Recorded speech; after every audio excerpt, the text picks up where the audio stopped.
ఎవరెవరు ఏ స్థితిలో ఉన్నారో, ఎంత ఘోరమైన వేదనలో ఉన్నారో, నా యేసయ్య నా బిడ్డల్ని క్షమించు. నీ సిలువ రక్తంతో మా ప్రతి పాపము కడుగు.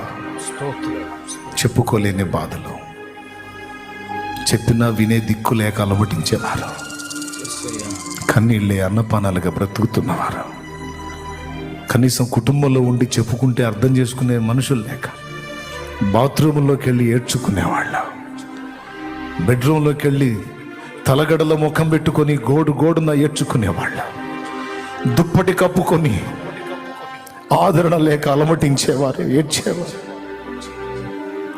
తమ దుఃఖాన్నంతా గుండెల్లో దాచుకొని రహస్యముగా ప్రలాపించేవారు. నా బిడ్డలు ఎవరెవరు ఏ ఆక్రందనలో, ఆవేదనలో నలుగుతున్నారు, ఏ అవమానాల్లో, ఏ దుఃఖాల్లో ఉన్నారో నా యేసయ్య అందరి జీవితాలు తెలుసు నీకు.